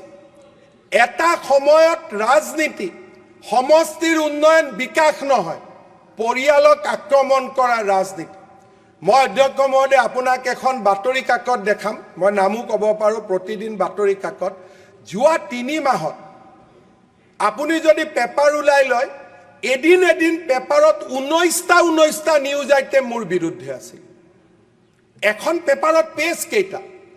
যদি 12টা 13টা পেজৰ স্পৰ্টছ পেজ, কালচাৰেল পেজ বাদ দি যদি 19টা নিউজ মুখ্যমন্ত্ৰীৰ বিৰুদ্ধে লিখিব লাগে, বাকী কি থাকিল? অৰ্থাৎ সেই পৰ্যায়লৈ ৰাজনীতিক লৈ যোৱা হৈছিল। কিন্তু অসমৰ ৰাইজে ৰিজাল্ট কি দিলে যে 102টা সিট বিজেপি আৰু এনডিএ। পৰিয়ালৰ চৰ্চা শুনিব আমি সদনত অহা নাই। আমাৰ ল'ৰা ছোৱালীক কৰ্মসংস্থাপন লাগে, আমাৰ সমষ্টিৰ বিকাশ লাগে।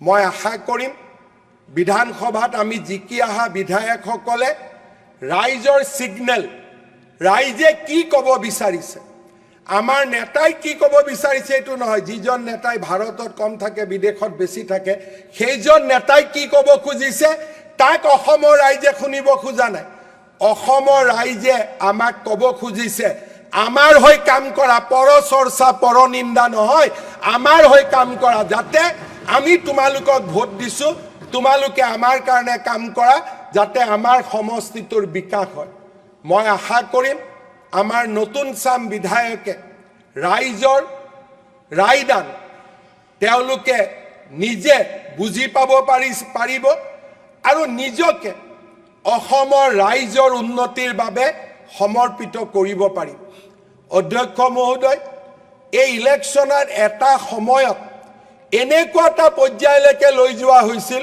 যে মোৰ পত্নীয়ে সেন্দুৰটো কোন জাগাত পিন্ধে ৰাজনীতিক ইমান তললৈ লৈ যোৱা হৈছিল অধ্যক্ষ মহোদয় এখন শংকৰ মাধৱৰ দেশ আমি যেতিয়া ৰাজনীতিও কৰিম তাত এটা সংস্কাৰেৰে সৈতে কৰিম আমাৰ মাজত যুক্তিপূৰ্ণ আদান প্ৰদান বিতৰ্ক সব হ'ব পাৰে কিন্তু যদি আমি কওঁ যে অমুক মন্ত্ৰীৰ পত্নীয়ে মেখেলাখন তলত পিন্ধিছে ওপৰত পিন্ধিছে ই কেতিয়াও ৰাজনৈতিক বিতৰ্ক হ'ব নোৱাৰে অধ্যক্ষ মহোদয় মই ভাবো 102টা সিটৰ ফলাফলে বিৰোধী পক্ষৰো চকু মেল খুৱাব শাসক পক্ষৰো চকু মেল খুৱাব অসমৰ ৰাইজে বিকাশ বিচাৰে অসমৰ ৰাইজে সুৰক্ষা বিচাৰে অধ্যক্ষ মহোদয় এই নিৰ্বাচনে আৰু এটা বিতৰ্কৰ খাম কটালে দয়াবিনী আৰু মায়াবিনীৰ বিতৰ্ক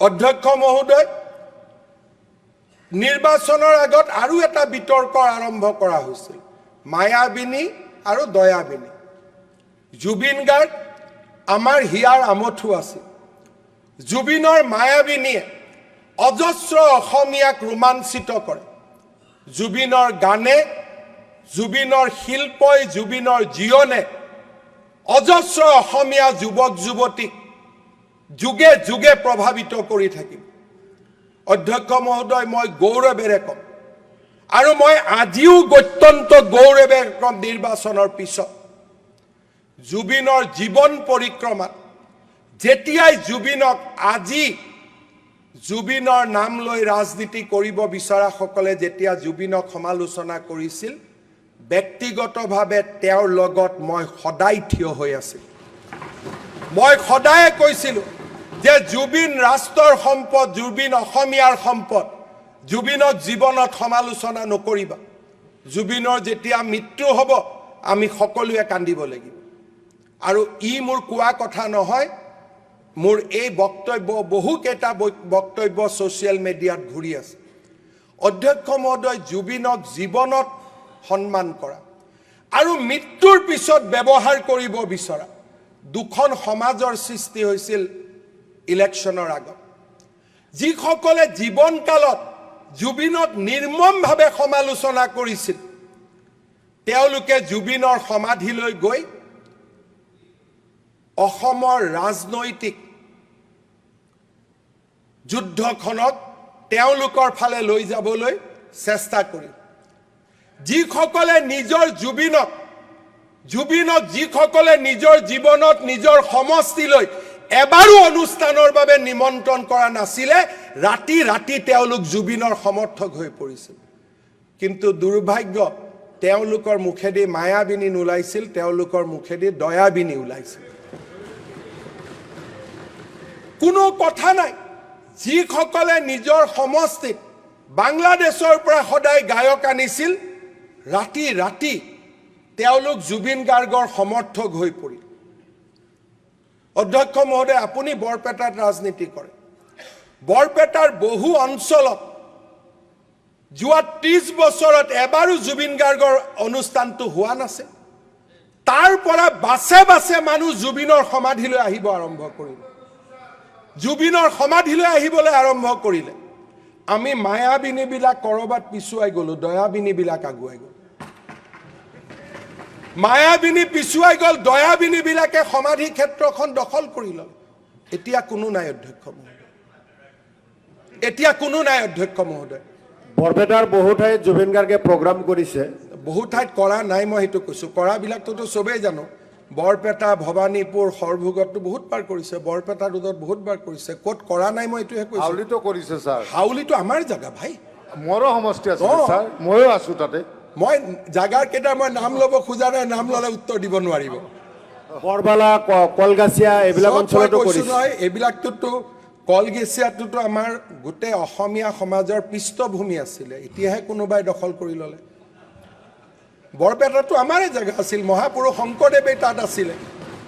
হাউলিটো থাকিব আমাৰে ছাৰ, আছিলে। আমিও আছো ছাৰ। নহয়, আপুনি পিছত ভাগ আহিলে, নকৰিব ছাৰ। আমি 500 বছৰৰ পৰা আছো। আমিও আছো ছাৰ, ভাৰত আছে বিভাজনৰ বহু আগৰ পৰাই আছো। মই সেইটোতো বাৰু নিজে কৈছেতো আপুনি মানিছো। সমাজখন ভাগ নকৰিব মই ছাৰ, মোৰতো ভাগ কৰাই কাম। নকৰিব ছাৰ। মইতো কাৰণ আমিও মই অবিভক্ত ভাৰতবৰ্ষৰে মানুহ আপোনাৰ মই নামে লোৱা নাই, আপুনি নিজে নিজৰ গাত লৈ আছে। মোৰতো ভাগ কৰাই কাম। অৰিজিনেল অসমীয়া আৰু বাংলাদেশী দুটা ভাগটো আমি কৰিয়ে থাকিম। সেইটো আমিও সমৰ্থন কৰো ছাৰ। সমৰ্থন আমিও কৰক। অৰিজিনেল ছাৰ, সমৰ্থন কৰক। আমিও অৰিজিনেল ছাৰ। অহাকালি UCC-ক সমৰ্থন কৰক। মইতো ভালে কথা ক'লো ইমান দেৰি, মইতো ক'তো কোৱা নাই। নিজে নিজে আপুনি কিয় দয়াবিনী হৈছে? আপোনাকতো মই দয়াবিনী কোৱা নাই। অধ্যক্ষ মহোদয়, এনেকুৱা এটা অৱস্থা হ'ল যে এটা ৰাজনৈতিক দলে ইলেকশ্যন মেনিফেষ্টোত জুবিন গাৰ্গক লৈ আহিলে। ইলেকশ্যন মেনিফেষ্টোত জুবিন গাৰ্গক লৈ আহিল। আৰু অধ্যক্ষ মহোদয়, আপুনি আচৰিত হ'ব, ইলেকশ্যনৰ দিনা যে ইলেকশ্যনৰ টেবুল, সেই টেবুলৰ সন্মুখত জুবিন গাৰ্গৰ ফটো লগাই দিয়া। অধ্যক্ষ মহোদয়, ইলেকশ্যনৰ আগত এটা বিশেষ ৰাজনৈতিক দলৰ অফিচৰ সন্মুখত সেই ৰাজনৈতিক দলৰ সভাপতিজনৰ ফটো নাছিলে। বিজেপিৰ কাৰ্যালয়ৰ সন্মুখত বাজপেয়ী, নৰেন্দ্ৰ মোদীৰ ফটো দেখা পোৱা যায়। কংগ্ৰেছৰ কাৰ্যালয়ৰ সন্মুখত ৰাজীৱ গান্ধী, ইন্দিৰা গান্ধী, ৰাহুল গান্ধীৰ ফটো দেখা পোৱা যায়। এইবাৰ বদলি গ'ল অধ্যক্ষ মহোদয়। সদায় বদলি থাকিবনে নাই? এইবাৰ বদলি গ'ল অধ্যক্ষ মহোদয়। ৰাজনৈতিক দলৰ কাৰ্যালয়লৈ জুবিন গাৰ্গক লৈ অহা হ'ল। অসমৰ ৰাইজে উত্তৰ কি দিলে? অসমৰ ৰাইজে উত্তৰ দিলে যে জুবিন গাৰ্গক লৈ ৰাজনীতি নকৰিবা, তেওঁ আমাৰ সম্পত্তি।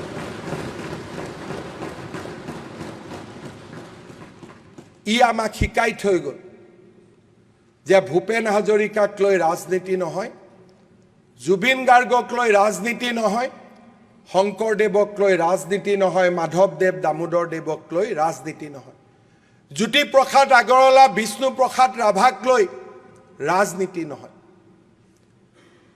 এনে এক দুৰ্ভাগ্যজনক পৰিৱেশলৈ লৈ গ'ল। দয়াবিনী, মায়াবিনী, ৰৈ ৰৈ বিনালে, ৰৈ ৰৈ কেতেকী।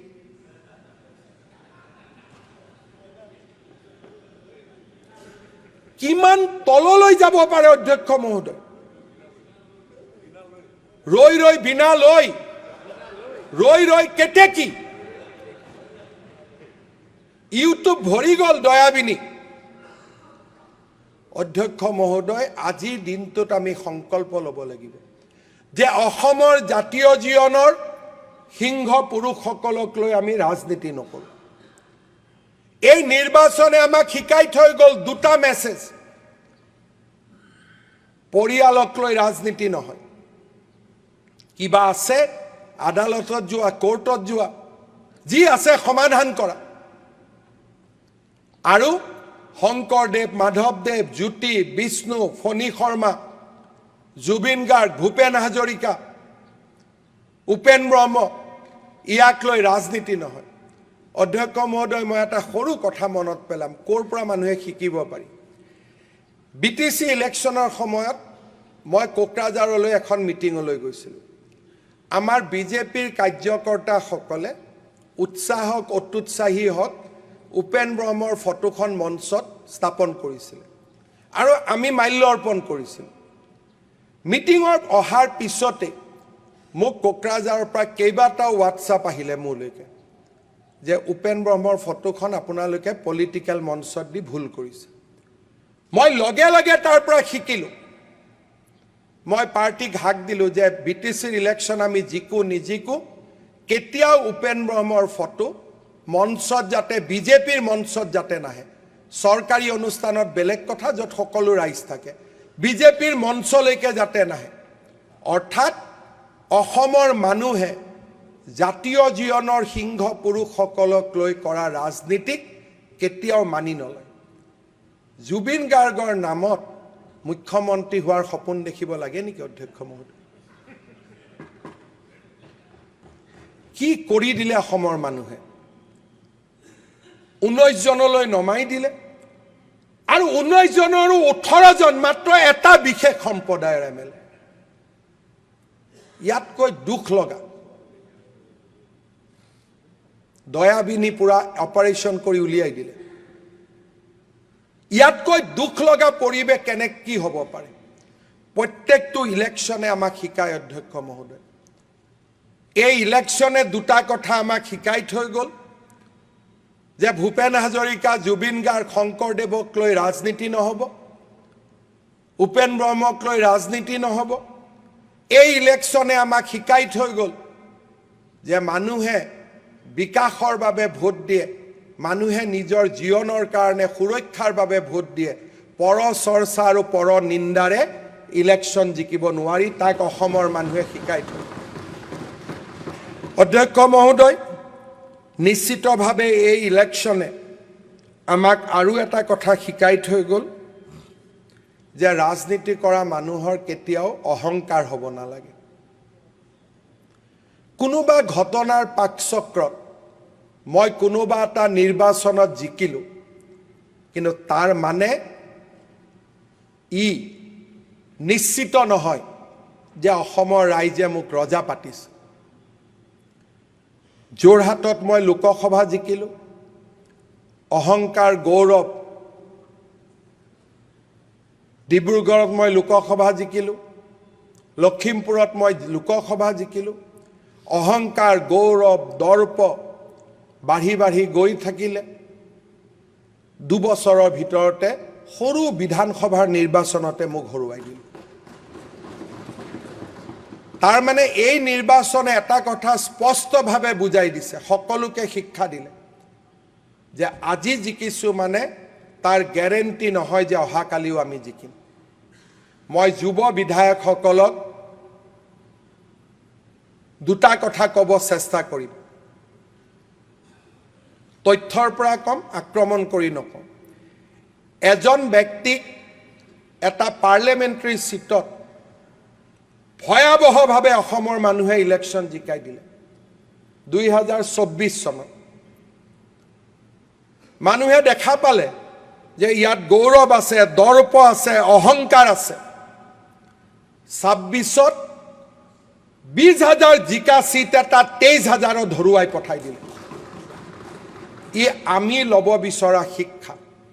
তাৰ মানে আমাৰ এই আসনখন কাৰো কাৰণেই পাৰ্মানেণ্ট নহয়। যদি ৰাইজে জিকাব পাৰে, ৰাইজে আমাক হৰুৱাব পাৰে। মই ভাবোঁ যেতিয়া আমি মনত এটা ভাৱ ল'ম, যেতিয়া আমি মনত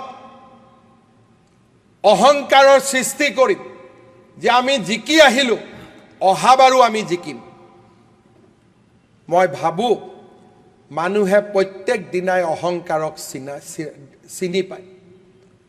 মানুহে যেনেকৈ হাঁহে পানী আৰু গাখীৰৰ পাৰ্থক্য বুজি পায়, তেনেকৈ মানুহেও অহংকাৰী বিধায়ক আৰু শান্তিপ্ৰিয় সাধাৰণ মানুহৰ লগত থাকিব পৰা বিধায়কক বুজি পায়।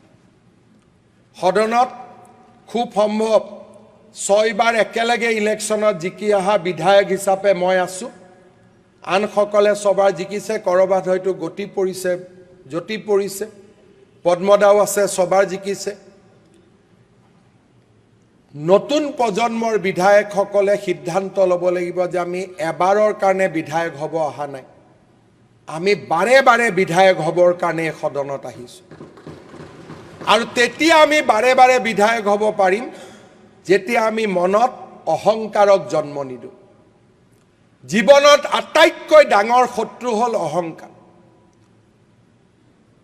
বিধায়ক হোৱাৰ লগে লগে যেতিয়া আমাৰ কাপোৰৰ পৰিৱৰ্তন হ'ব, খোৱাৰ ব্যৱস্থাৰ পৰিৱৰ্তন হ'ব, সমষ্টিৰ পৰা সাধাৰণ ৰাইজক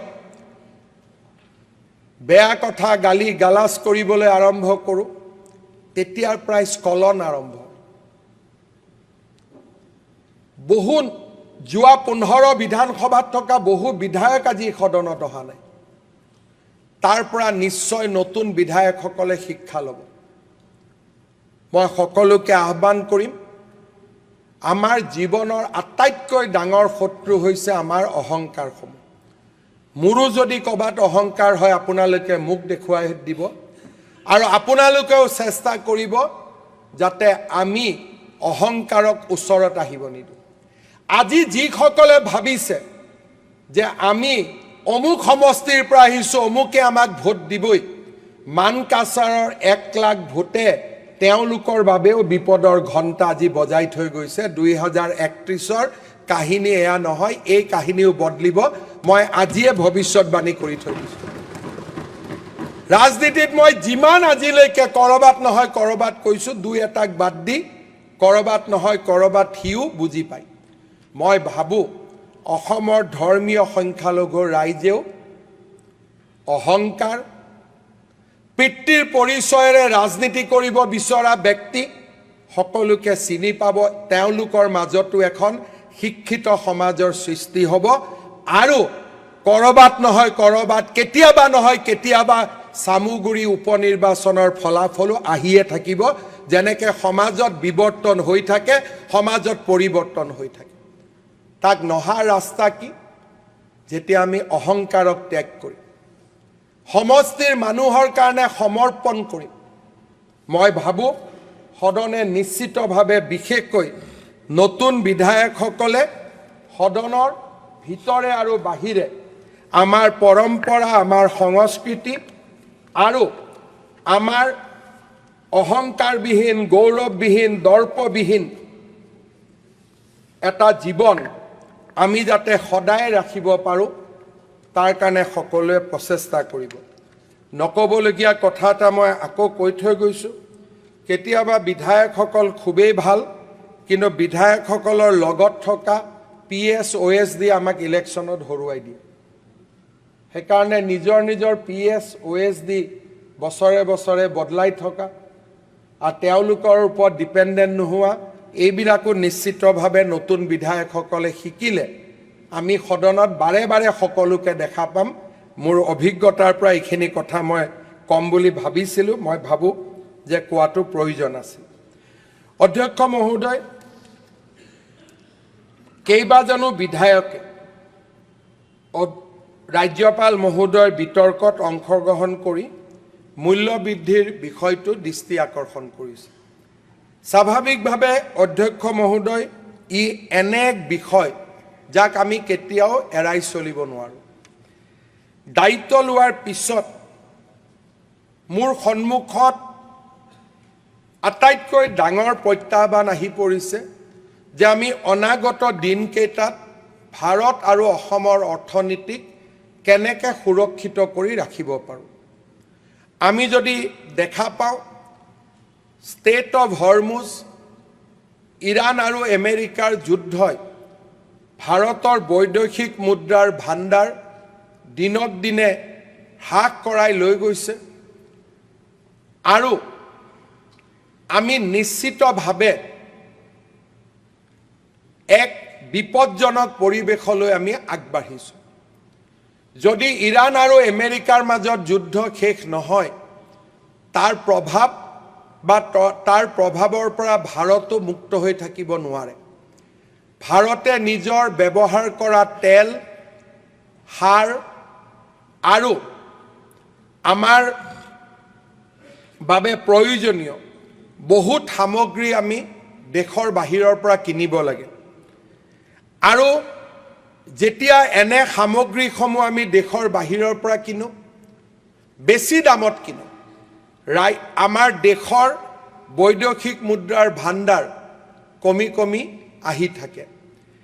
এই দিশটোৱে প্ৰধানমন্ত্ৰী মোদী ডাঙৰীয়াকো চিন্তিত কৰিছে আৰু আমাৰ সকলোকে চিন্তিত কৰিছে, আৰু নিশ্চিতভাৱে তাৰ ফলাফল বা তাৰ পৰিণাম আজি আমি সকলোৱে দেখা পাইছোঁ। যোৱা কেইটামান দিনত পেট্ৰল আৰু ডিজেলৰ যিটো বৃদ্ধি, তাক সকলোৱে আমি অত্যন্ত উৎকণ্ঠাৰে সৈতে লক্ষ্য কৰিছোঁ। অধ্যক্ষ মহোদয়, মই আশা কৰিম ভগৱানে ভাৰতবাসীক বিশ্ববাসীক নিশ্চয় শক্তি দিব আৰু আমি এই সংকটৰ পৰা মুক্ত হ'ব পাৰিম। যোৱা 4 মাহত আমাৰ বৈদেশিক মুদ্ৰাৰ ভাণ্ডাৰ 720 বিলিয়নৰ পৰা 688 বিলিয়নলৈ হ্ৰাস পাইছে।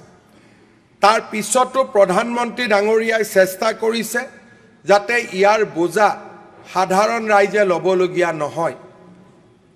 মই ভাবোঁ যে পেট্ৰল ডিজেলৰ দাম বৃদ্ধি এটা সাময়িক ঘটনা আৰু যিদিনাখনে এই যুদ্ধৰ পৰিসমাপ্তি ঘটিব আমি পুৰণি পৰ্যায়লৈ নিশ্চিতভাৱে উভতি যাব পাৰিম। মই ৰাজ্যবাসীক নিশ্চিতভাৱে আশ্বস্ত কৰিম যে বিপদৰ মাজতো যাতে আমি ইয়াৰ বিৰূপ প্ৰতিক্ৰিয়াৰ সন্মুখীন হ'ব নালাগে তাৰ বাবে আমি প্ৰচেষ্টা ল'ম। ইতিমধ্যে আমাৰ চৰকাৰক মিতব্যয়িতাৰ বাবে অষ্টেৰিটিৰ বাবে আমি কেইবাটাও ব্যৱস্থা গ্ৰহণ কৰিছোঁ আৰু মই ভাবোঁ যে অনাগত দিনত বিশেষকৈ বাজেট অনাৰ সময়ত আমি আৰু মিতব্যয়িতাৰ দিশেৰে গতি কৰিম যাতে আমি সঞ্চয় কৰা পুঁজিৰে আমি ৰাজ্যৰ জনতাক আমি নিশ্চিতভাৱে সকাহ দিব পাৰোঁ। বাজেটৰ সময়ত দেশৰ পৰিৱেশৰ লগত লগ লাগি আমিও প্ৰচেষ্টা কৰিম যাতে আমাৰ ৰাজ্যৰ জনতাক আমি সকাহ দিব পাৰোঁ। মূল্যবৃদ্ধিৰ বিষয়টো ইয়াত আলোচনা হৈছিলে। ইতিমধ্যে আমি প্ৰাইচ মনিটৰিং মেকানিজম কৰিছোঁ। সদনক মই জনাব খুজিছোঁ যে আমি 20 মাৰ্চ 2026 বয় বস্তুৰ যি দাম আছিল তাৰ লগত আমি তুলনা কৰি ক'তো যাতে চোৰাং ব্যৱসায় হ'ব নোৱাৰে, কোনো ব্যৱসায়ীয়ে যাতে অতিৰিক্তভাৱে দাম ল'ব নোৱাৰে তাৰ বাবে আমি কাম কৰি আছোঁ। আৰু কিছু ক্ষেত্ৰত আমি অকণমান পৰিৱৰ্তনো দেখা পাইছোঁ। যেনেকৈ আমাৰ ৰাজ্যত 20 মাৰ্চ 2026 চাউলৰ দাম 37 টকা 75 পইচা আছিলে এভাৰেজ ৰিটেইল প্ৰাইচ, এতিয়া 37 টকা 82 পইচা হৈছে। মুগ দালত 108 টকা 21 পইচা আছিলে, এতিয়া 108 টকা 94 পইচা হৈছে। মচুৰ দালত 88.83 টকা আছিলে, এতিয়া প্ৰায় 4 টকা বাঢ়িছে 89.75 পইচালৈকে গৈছেগৈ। চেনিত 48.5 টকা আছিলে, এতিয়া 48 টকা 70 পইচা হৈছে।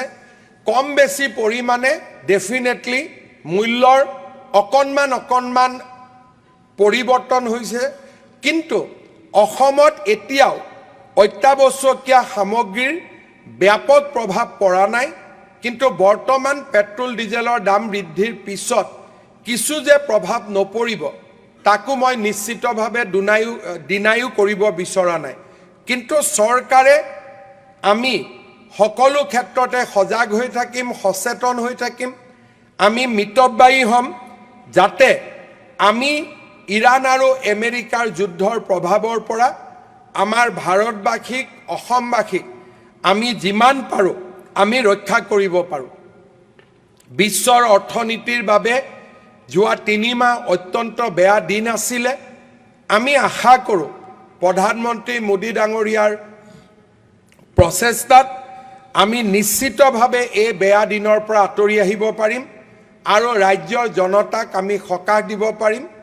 অসমত আমি এটা প্ৰাইচ ষ্টেবিলাইজেশ্যন ফাণ্ড এটাও কৰিব খুজিছোঁ যাতে কৰবাত ব্যৱসায়ীসকলে বেছি দাম ল'লে চৰকাৰে যাতে সেই দামক ষ্টেবিলাইজ কৰিব পাৰে। অহা বিধানসভাত যেতিয়া মই বাজেট আনিম, চৰকাৰে বাজেট আনিব, এই দিশবিলাকৰ ওপৰত সদনক আশ্বস্ত কৰি কেইবাটাও কাৰ্য ব্যৱস্থা সন্মুখলৈ লৈ অহাৰ বাবে মই প্ৰচেষ্টা কৰিম। আমাৰ যিহেতু জুলাই মাহৰ প্ৰথম সপ্তাহতে বাজেট অধিৱেশন হ'ব, জুলাই মাহৰ প্ৰথম সপ্তাহতে আমি নতুন বাজেট আনিম। ৰাজ্যৰ জনতাক আমি সকাহ দিয়াৰ বাবে নিশ্চিতভাৱে প্ৰচেষ্টা কৰিম। পুনৰবাৰ সদনৰ প্ৰতিগৰাকী সদস্যকে আকৌ এবাৰ অভিনন্দন জনাই ৰাজ্যপাল ডাঙৰীয়াক ধন্যবাদ জনাই মই মোৰ বক্তব্যৰ সামৰণি মাৰিছোঁ।